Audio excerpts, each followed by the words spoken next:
Historia rozwoju systemu Chrome OS ukazuje stopniową ewolucję oprogramowania, które początkowo miało służyć wyłącznie do obsługi przeglądarki internetowej, a które finalnie pozwala na korzystanie z bogatej bazy oprogramowania opracowanego pod kątem innych systemów operacyjnych, jak Android i Linux. Wdrożenie wsparcia dla aplikacji z Androida dla systemu Chrome OS wymagało opracowania bądź dostosowania do potrzeb rozwijanego projektu, bogatego wachlarza narzędzi i technologii spod skrzydł samego Google, jak i zasobów oprogramowania otwartoźródłowego. Pierwsze owoce prac zostały zaprezentowane w 2014 roku pod nazwą ARC, co jest skrótem od Android Runtime on Chrome OS. Fundament nowej technologii stanowiły dwa składniki: warstwa kompatybilności oraz piaskownica, czyli bezpieczne środowisko do uruchamiania oprogramowania z dala od systemu operacyjnego, celem zredukowania liczby potencjalnych infekcji i złośliwych ataków. Obrane przez giganta podejście miało jeden zasadniczy problem, gdyż dla prawidłowego funkcjonowania aplikacji konieczne było przeprowadzenie ponownej kompilacji jej kodu. Z tego powodu pierwsza iteracja ARC pozwalała na korzystanie wyłącznie z garści wyselekcjonowanych przez Google pozycji z repozytorium Play Store. W celu zminimalizowania bądź kompletnego wyeliminowania obecnych niedoskonałości zdecydowano o zmianie dotychczasowego kierunku rozwoju wspomnianej technologii, czego efektem jest zaprezentowana w 2016 roku druga iteracja ARC nazwana ARC++. Jej głównym wyróżnikiem jest odmienne podejście do obsługi podsystemu Android, bowiem u jej podłoża znajduje się jądro Linux i szereg powiązanych z nim narzędzi, ze szczególną uwagą na C-Groups oraz Namespaces, czyli przestrzenie nazw. Ich rolą jest zagwarantowanie, iż poszczególne kontenery nie będą miały świadomości istnienia innych kontenerów, ani nie uzyskają dostępu do wykorzystywanych przez nie zależności, czyli w skrócie różnych plików, a także przydzielenie każdej z aktywnych w ARC++ aplikacji określonych zasobów takich jak pamięć RAM czy przepustowość połączenia internetowego. Kolejna, prawdopodobnie najważniejsza jak dotąd aktualizacja została zaprezentowana w 2018 roku i przyniosła dwie istotne zmiany. Pierwsza to uaktualnienie podsystemu Android z wersji 8 do 9, druga to zapewnienie natywnego dostępu do repozytorium Play Store oraz dostępnego w nim oprogramowania na kompatybilnych urządzeniach. Proces ten nie wymaga ponownej kompilacji kodu programu, co zaowocowało wsparciem dla bogatej bazy rozmaitych aplikacji. Następna wersja, ARC-VM, została zaprezentowana 3 lata później, a więc w 2021 roku i podobnie jak poprzednie wydanie przyniosła dwie istotne zmiany. Pierwsza to aktualizacja podsystemu Android 9 do Androida 11, drugą zmianę stanowi rezygnacja z konteneryzacji na rzecz wirtualizacji. Ostatnia z wspomnianych zmian spotkała się z dość mieszanym odbiorem, ponieważ część użytkowników wskazała na negatywny wpływ przejścia z konteneryzacji na rzecz wirtualizacji w zakresie wydajności na urządzeniach wyposażonych w 4 GB pamięci operacyjnej oraz mało wydajne podzespoły. Według części głosów aplikacje stały się wręcz nieużywalne. Druga strona wskazała na brak odczuwalnych różnic lub wręcz dostrzegalną poprawę. Dla zrozumienia zakresu wprowadzonych zmian oraz różnic między ARC, ARC++ i ARC-VM, których każda pozwala na uruchamianie aplikacji w bezpiecznym, odizolowanym od reszty systemu operacyjnego środowisku, należy zrozumieć, czym właściwie jest piaskownica, kontener oraz maszyna wirtualna. Konteneryzacja i wirtualizacja to rozwiązania służące do symulacji wirtualnego środowiska komputerowego, różniące się zakresem symulowanych zasobów. Ich celem jest zapewnienie wsparcia dla programowania napisanego z myślą o innym systemie operacyjnym, bez konieczności posiadania osobnego fizycznego komputera. Dzięki temu urządzenia z systemem Chrome OS wspierają programy z Linuxa i aplikacje z Androida, które działają niemalże tak jak oprogramowanie natywne. Wirtualizacja polega na utworzeniu wirtualnej wersji czegoś fizycznego. W kontekście systemów operacyjnych oznacza utworzenie maszyny wirtualnej, symulującej środowisko komputerowe składające się z warstwy sprzętowej oraz oprogramowania. Zastosowanie tej technologii umożliwia korzystanie z wirtualnego komputera osobistego z własnym systemem operacyjnym na fizycznym urządzeniu, takim jak desktop czy laptop. Jest to przydatne w sytuacji, gdy chcemy skorzystać z możliwości określonego programowania, lecz z pewnych przyczyn nie jesteśmy w posiadaniu wymaganego do tego urządzenia. Zatem jeżeli chcemy korzystać z darmowego pakietu biurowego Apple, lecz funkcjonalność wersji webowej jest dla nas ograniczająca, możliwe jest utworzenie maszyny wirtualnej systemem macOS, który będzie przekonany, iż działa na Macu, a nie komputerze z innym systemem operacyjnym. Dla twórców oprogramowania jedną z zalet stanowi możliwość przetestowania swoich aplikacji w symulowanym środowisku przed jej publikacją w repozytorium Play lub Apple Store. Maszyna wirtualna nie ma bezpośredniego dostępu do podzespołów urządzenia, dlatego zakres przyznanych zasobów jak pamięć operacyjna RAM, przestrzeń dyskowa, Liczba dostępnych rdzeni wątków procesora, czy ilość pamięci graficznej, może zostać zdefiniowana i zmodyfikowana przez użytkownika w dowolnym momencie. Wirtualizacja jest procesem wymagającym znaczących pokładów mocy obliczeniowej, więc nie jest to zadanie stosowne dla urządzeń o niewysokiej wydajności. Tym bardziej, że na jednym urządzeniu fizycznym działać może wiele maszyn równocześnie. Wirtualizacja ma dwie istotne zalety: bezpieczeństwo oraz łatwość rozwoju. Bezpieczeństwo wynika z wysokiego poziomu izolacji między aktywnymi maszynami wirtualnymi a systemem gospodarza. Dzięki temu podczas zainfekowania wirtualnego środowiska złośliwym kodem zachodzi wysokie prawdopodobieństwo, iż nie zostanie on przeniesiony na pozostałe maszyny ani na gospodarza. Łatwość rozwoju wynika z faktu, iż maszyna wirtualna stanowi odrębne środowisko komputerowe i nie współdzieli składników systemów gospodarza. Dzięki temu można dowolnie aktualizować i modyfikować poszczególne elementy bez obaw o zerwanie kompatybilności lub obniżenie stabilności systemu głównego. Kolejną zaletę stanowi łatwość odtworzenia zainfekowanego środowiska za pomocą migawki bądź kopii zapasowej utworzonej przed infekcją, a także możliwość usunięcia i utworzenia nowego środowiska w relatywnie krótkim czasie. Konteneryzacja jest formą wirtualizacji na poziomie systemu operacyjnego, czyli nie wymaga wirtualizacji warstwy sprzętowej ani osobnego, działającego na niej systemu operacyjnego. Zamiast tego, kontener współdzieli warstwę sprzętową i jądro systemowe gospodarza. Cała reszta w postaci programu i wymaganych do jego prawidłowego funkcjonowania bibliotek znajduje się i pracuje w obrębie kontenera powyżej systemu operacyjnego, czyli po prostu w odizolowanym środowisku. Kluczową zaletę stanowi wysoka wydajność oprogramowania, wynikająca w znacznej mierze z braku konieczności wirtualizacji całości podzespołów oraz systemu operacyjnego. Jednakże, w przeciwieństwie do maszyn wirtualnych, jeżeli kontener zostanie zainfekowany złośliwym kodem, to zachodzi ryzyko jego rozprzestrzenienia się w kierunku innych kontenerów oraz gospodarza. Kolejną słabość stanowi nierozerwalna więź między gospodarzem a kontenerem, polegająca na współdzieleniu jądra systemowego. Na ten temat wypowiedziało się również samo Google, wskazując, iż, w wolnym tłumaczeniu, współdzielenie jądra systemowego przez Chrome OS i Androida prowadziło do powstawania licznych utrudnień w zakresie utrzymania, rozwoju oraz kontroli jakościowej kodu programowania, od którego oczekuje się odpowiednio wysokiej niezawodności i wydajności na szerokim wachlarzu dostępnych urządzeń. Z tego powodu konieczne było przeprowadzenie aktualizacji Androida na Chrome OSie z zachowaniem wysokiej ostrożności. Ostatnim zagadnieniem jest piaskownica. Jej zastosowanie dość szerokie, lecz w kontekście omawianego tematu wskazuje na uruchamianie aplikacji, umożliwienie im działania w izolacji od systemu operacyjnego. Zatem piaskownica oraz kontener są rozwiązaniami o zbliżonym charakterze, ponieważ pozwalają na korzystanie z oprogramowania bez konieczności symulowania wirtualnego środowiska komputerowego. Tego samego nie można powiedzieć o maszynach wirtualnych, gdyż wykazują one istotne różnice.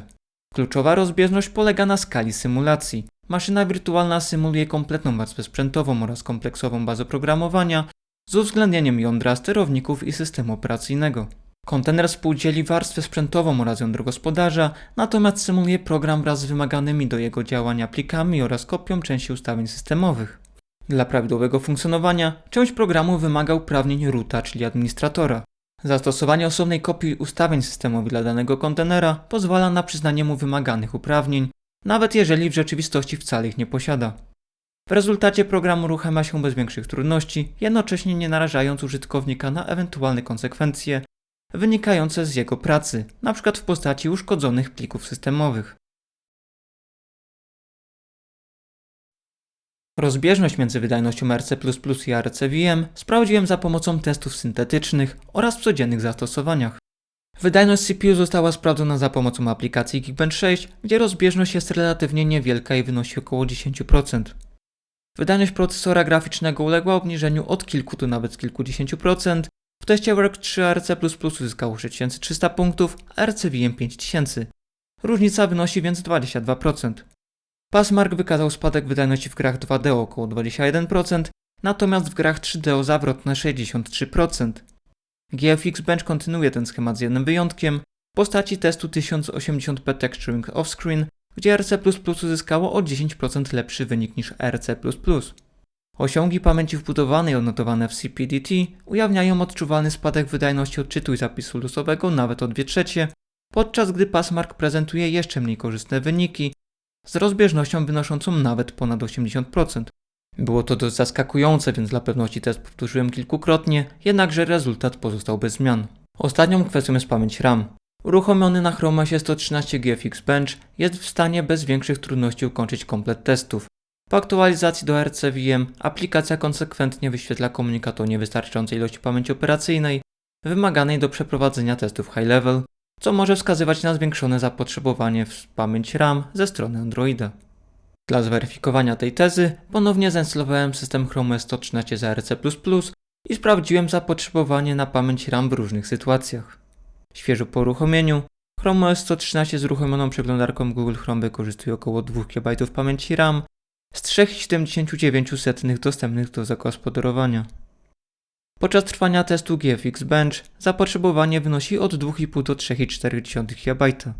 Podczas gry w Genshin Impact lub Diablo Immortal wykorzystanie pamięci osiąga około 3,2 GB. Świeżo po uruchomieniu Chrome OS 115 z ARC VM i Androidem 11 wykorzystuje w przybliżeniu 2,75 GB pamięci RAM. Podczas trwania testu GFX Bench widać, że wykorzystanie pamięci wzrasta do 3,7. Podobnie przy rozgrywce w Genshin Impact, to w spokojnych scenach, gdzie na ekranie nie dzieje się zbyt wiele. W dniu publikacji niniejszego materiału najnowsza wersja systemu oznaczona jest numerem 120. Wydajności CPU nie udało się sprawdzić za pomocą testu Geekbench, gdyż nie jest on dostępny dla tego wydania Chrome OS-a, lecz według benchmarka Passmark im nowsza wersja systemu, tym niższa wydajność procesora CPU. Procesor graficzny utrzymuje się na wyrównanym poziomie. Benchmark Work 3.0 wskazuje na poprawę wydajności względem wcześniejszego wydania o 12%, podczas gdy w teście Passmark rozbieżność dla wydajności 2D waha się w granicy błędu pomiarowego. Zdecydowanie bardziej interesująco prezentuje się wynik dla grafiki 3D, gdzie odnotowano wzrost o 78%. Test CPDT wskazuje na wyższość Chrome OS 120 względem Chrome OS 115 pod kątem wykorzystania pamięci wbudowanej w niemalże każdym aspekcie, pominięciem zapisu sekwencyjnego, gdzie w zależności od próby raz lepiej wypada nowsze wydanie, a raz starsze. Odczyt sekwencyjny konsekwentnie wskazuje na poprawę o około 54%. Uzyskany rezultat wydaje się mieć potwierdzenie w teście Passmark, który wskazał na ogólną poprawę o 6%. O ile w zakresie zapisu danych efekt jest mieszany, tak w zakresie odczytu Chrome OS 120 bezsprzecznie wychodzi na prowadzenie. Pod kątem odczytu z pamięci wewnętrznej o 8%, a z pamięci zewnętrznej o 32%. Na koniec została pamięć RAM. Uruchomiony na Chrome OS 115 GFX Bench jest w stanie ukończyć wyłącznie pierwszy z testów high level. Chrome OS 120 już na początku informuje o braku pamięci. Wyniki low level są na niemalże identycznym poziomie, z wyjątkiem Driver Overhead 2, gdzie Chrome OS 120 uzyskało 4 klatki na sekundę więcej, co przekłada się na ogólny wynik rzędu 34 klatek na sekundę. Świeżo po uruchomieniu Chrome OS 120 za RCVM i Androidem 11 wykorzystuje w przybliżeniu 3 GB pamięci operacyjnej, zatem około 1/4 GB więcej niż Chrome OS 115. Podczas testu GFX Bench i w trakcie rozgrywki w Diablo Immortal zagospodarowanie RAMu niezmiennie utrzymuje się na poziomie 3,6 GB, a pamięci SWAP na poziomie około 1,3 GB. Testy syntetyczne wyraźnie wskazują na niekorzystny efekt zastosowania wirtualizacji na budżetowych modelach wyposażonych w 4 GB pamięci operacyjnej. Cała sytuacja przypomina historię przejścia z Crotona na Crostini, kiedy to posiadacze najmniej wydajnych maszyn odnotowali drastyczny spadek wydajności i właściwie zostali zmuszeni do rezygnacji z uruchamiania programów Linuxowych. Jednym z rozwiązań jest pozostanie na Chrome OSie wersji 113, lecz nie jest to rozwiązanie zalecane w dłuższej perspektywie czasu. Tym bardziej, że część aplikacji przestała działać na Androidzie 9, w tym YouTube. Rzecz jasna, wersja przeglądarkowa działa bez żadnych problemów. Drugim rozwiązaniem jest zakup wydajniejszego urządzenia lub zastąpienie aplikacji z Androida ich webowymi odpowiednikami, o ile takowe są dostępne. Trzecim jest zwiększenie ilości pamięci SWAP wykorzystywanej jako rozszerzenie pamięci RAM. Warto mieć jednak na uwadze, iż powszechna w przystępnych cenowo modelach pamięć eMMC jest znacznie wolniejsza niż kości RAM i została przetestowana pod kątem określonej ilości pełnych nadpisań komórek.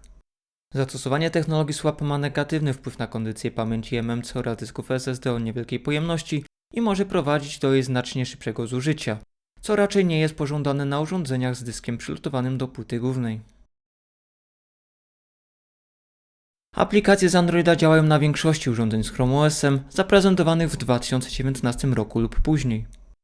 Najprostszym sposobem na zweryfikowanie, czy posiadany przez nas Chromebook się kwalifikuje, jest wejście w ustawienia i sprawdzenie, czy znajdujący się w zakładce aplikacje sklep Google Play jest aktywny. Jeżeli nie, to Chromebook nie obsługuje aplikacji z Androida. Natomiast jeżeli nie posiadamy Chromebooka, lecz rozważamy zakup modelu sprzed kilku lat, warto sprawdzić, czy jest on obecny na rozwijanej przez Google liście kompatybilnych modeli. Odnośnik znajdziecie w opisie pod materiałem. Play Store to nie jedyne źródło programowania, ponieważ Android pozwala na instalowanie aplikacji z innych repozytoriów, co odbywa się na dwa sposoby. Pierwszy to skorzystanie z ADB. Zaletą tego rozwiązania jest brak konieczności aktywacji trybu dewelopera. Drugim sposobem jest aktywowanie trybu dewelopera, który działa na podobnej zasadzie jak dostępny w Androidzie tryb roota.